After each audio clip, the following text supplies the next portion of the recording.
I was diagnosed 5 years ago. I was actually given the diagnosis on my 51st birthday. I'm a married man, no children, but I would say that my lifestyle is pretty healthy.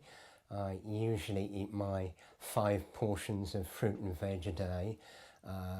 I'm very active. I have been a runner in the past. I've run the London Marathon and the Great North Run, and I am a non-smoker and I drink in moderation.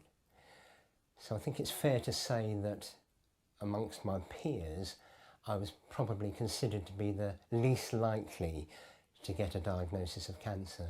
I first noticed a lump in my neck, just about here, and it was a swollen gland.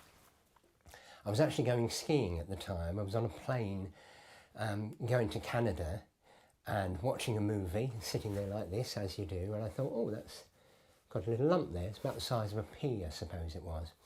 I'd had glandular fever as a young man, and I knew that a raised gland was a sign that something wasn't quite right. And so I vowed that when I got back home from skiing, I would go and see a doctor, and I'm the man who did go to the doctor. When I went to the doctor's surgery, my regular doctor wasn't available, so I was seen by a trainee, and he sat me down and asked me what the problem was, and I told him that I got this pea-sized lump in my neck. So he felt the lump, and then he asked me to open my mouth, and he looked in my mouth with a torch, and he told me that he could see that my tonsil was slightly inflamed. But he then asked me a couple of lifestyle questions. Was I a smoker? Was I a drinker? Was I generally healthy otherwise? And of course I was. I'd just come back from skiing. I was suntanned and fit. And I think he probably played the numbers game. I think he weighed up what was the likelihood of what was wrong with me and thought maybe I had an infection. So he told me that he expected it would clear up without any medication, but that I should come back in a month's time if it didn't go away. I found that the lump didn't go away. If anything, it had got a little bit bigger.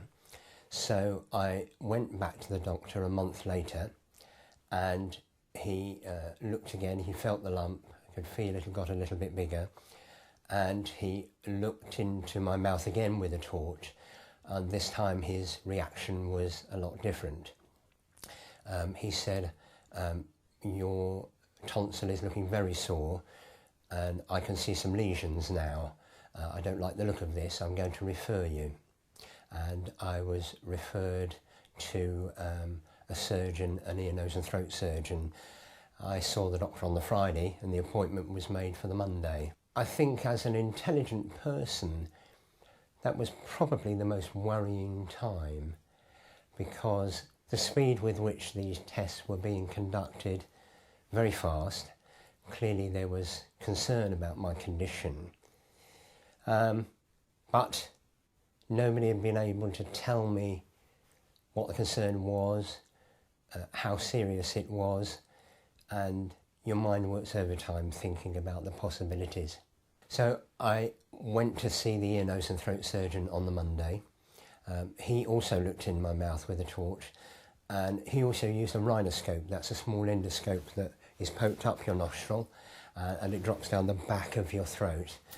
So he was able to actually look at my throat from the inside, if you like, and he immediately sent me off for further tests, including a CT scan, MRI scan, and he wanted to conduct a biopsy of the sore area on my tonsil.